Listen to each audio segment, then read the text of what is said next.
Welcome to my channel, the ultimate destination for jaw-dropping content that will surprise, inspire, and entertain you every step of the way. If you love discovering the unexpected, make sure to subscribe, hit the like button, and share with your friends to keep the excitement going. Your support helps us keep blowing minds and creating content you'll never forget. So buckle up and get ready, because this is just the beginning. Tonight on 360 Degrees, we're diving into a decision that's left defense experts and regional watchers scratching their heads. The Philippines turning down half of Japan's generous offer of 6 advanced warships. It's a move that's making waves not just in military circles, but across the entire Indo-Pacific region. In the high-stakes, ever-tense waters of the South China Sea, where every ship counts and every maneuver is closely watched, why would Manila say no to more firepower, especially when regional tensions with China are at an all-time high? Japan's offer was more than just a gift. It was a rare opportunity to nearly double the Philippine Navy's modern fleet overnight. For a country that has long struggled to keep pace with its neighbors' naval upgrades, this could have been a game-changer. Yet Manila chose to accept only 3 ships, politely declining the rest. The initial reaction from analysts and military insiders? Pure shock. For a navy often described as underpowered and outgunned, this seemed like a missed opportunity to close the gap and project strength in contested waters. But dig a little deeper, and the real story emerges. This decision is about strategy, not just numbers. It's about building a force that can actually operate, maintain, and sustain its assets, not just collect them. The Philippine Navy realized that accepting all 6 ships could overwhelm their current logistics, training, and maintenance capabilities. The cost of crewing, fueling, and maintaining a larger fleet would stretch their budget thin, risking operational readiness. In other words, it would be a win on paper, but a potential loss in practice.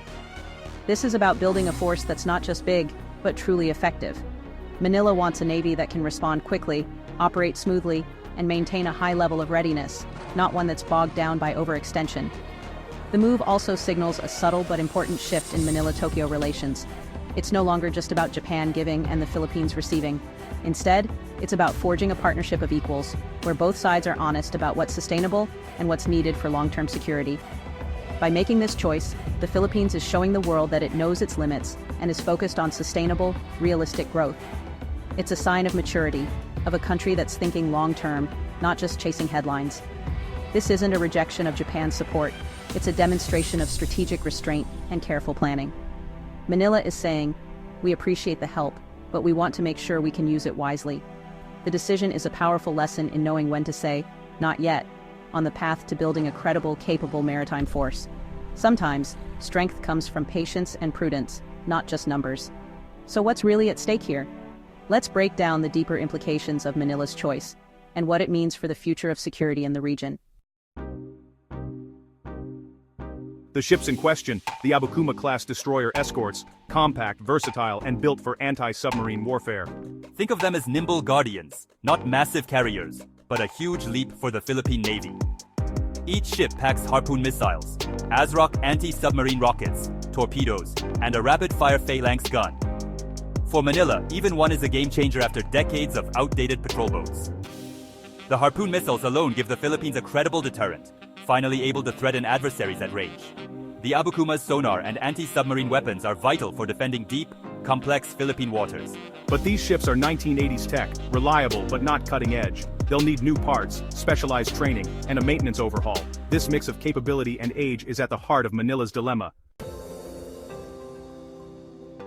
Why did Japan make this offer? It's not just generosity, it's strategy. Japan's official security assistance program aims to strengthen allies like the Philippines, a key player in the South China Sea. Not all 6 ships were equally viable. Some were too old or costly to maintain. Japan chose the 3 best conditioned vessels to ensure Manila could actually use them. It's a practical, sustainable approach, helping the Philippines without overwhelming them. This is partnership, not just aid. For Manila, the choice was about realism. The Philippine Navy faced a tough decision. How many ships could they truly operate, not just own? It wasn't simply about acquiring more vessels, but about what they could actually sustain and keep ready for action. Modern warships need more than crews. They need a whole ecosystem of support. Every ship is a floating city, demanding constant supplies, technical expertise, and a robust logistics chain to keep it mission-ready. Each Abukuma needs 220 sailors. That's not just officers and deckhands, but engineers, technicians, cooks, and medics, all working together to keep the ship running smoothly. 3 ships. That's 660 trained personnel, each requiring months of specialized training and ongoing support. 6 ships? Now you're talking over 1,300 sailors, an impossible stretch for a small navy already facing recruitment and retention challenges. The training centers would be overwhelmed, and the quality of preparation could suffer. Training, logistics, and maintenance for a new class of ship is a massive undertaking. Every new vessel means new systems to learn, new spare parts to stock, and new procedures to master. It's not just about getting the ships, but about building the infrastructure to support them. Spare parts, tools, and expertise must all be sourced from Japan. This means establishing new supply lines, technical partnerships, and even language training for crews and engineers. Accepting 3 ships lets the Navy build up support systems gradually, learning the ropes and avoiding costly mistakes. It's a chance to develop local expertise and adapt to the new technology at a manageable pace. The cost isn't just the ship, it's fuel, ammo, salaries, and upkeep. Every additional vessel multiplies these expenses, straining the budget and risking shortages elsewhere. Operating 6 could have drained the entire naval budget, crippling other modernization efforts. The Navy would have been forced to cut corners on training, maintenance, or even basic operations. By choosing 3, the Philippines avoids overextending and ensures each ship can actually sail, patrol, and defend the nation's waters, rather than sitting idle in port due to lack of resources. It's a hard choice, but a smart one. Sometimes, less is more. In the end, a smaller, well-supported fleet is far more effective than a larger one that can't leave the dock. The real cost of a warship isn't just the sticker price you see on paper. It's the sum of decades of upgrades, integration, and ongoing maintenance. What you pay up front is only the tip of the iceberg. Beneath the surface, there are hidden expenses, spare parts, specialized labor, and the constant need to keep up with evolving threats and technology. Every year, these costs add up, quietly shaping the true price of naval power. The Abukumas were originally built for Japan's unique systems and operational needs. Integrating them into the Philippine Navy isn't as simple as repainting the hulls.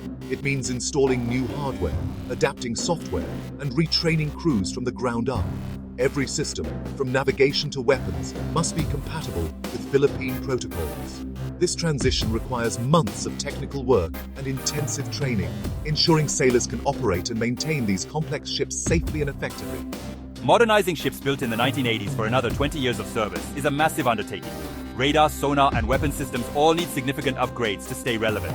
Each new piece of technology must be carefully integrated, tested, and maintained. The cost isn't just financial, it's also about time, expertise, and the ability to keep pace with regional threats. 3 refits are manageable for a navy with limited resources. 6 could break the bank. The difference isn't just in the number of ships, but in the exponential increase in maintenance, crew, and upgrade costs. Stretching resources too thin risks compromising the entire fleet's effectiveness. Navies must plan and budget years, even decades ahead. Overhauls, repairs, and technology upgrades are recurring expenses that can't be ignored. Every decision today shapes the fleet's readiness and capability tomorrow. Strategic planning is essential to avoid costly surprises and ensure ships remain battle-ready. By focusing on just 3 ships, Manila can afford to keep them fully operational, modern, and ready for action. Concentrating resources means each vessel receives the attention, upgrades, and skilled personnel it needs to perform at its best. It's about maximizing value, not just increasing fleet size. A smaller, well-maintained force can be far more effective than a larger, underfunded one. Every peso spent must deliver real capability, not just numbers on a roster. The risk of acquiring 6 ships?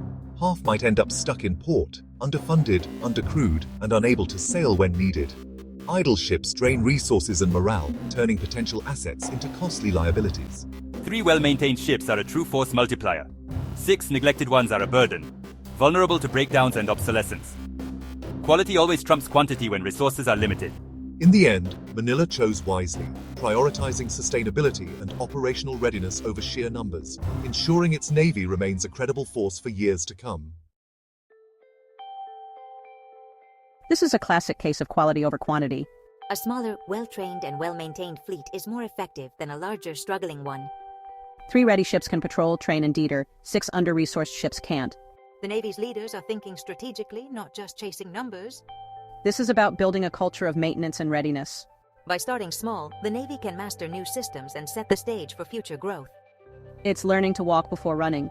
3 ships now, a stronger fleet tomorrow. That's real progress. Choosing 3 ships isn't a setback, it's a statement of intent. The Philippines is now an active, discerning partner, not just a recipient of aid. This builds trust with Japan and sets the stage for deeper cooperation, training, tech, and future transfers. A capable Philippine Navy is in Japan's interest too. These ships are more than hardware. They're classrooms for a new generation of sailors. This is about a nation charting its own course, choosing sustainability, realism, and strength. The decision to take 3 ships is a bold move toward credible defense. The Philippines is building a navy that's not just bigger, but better.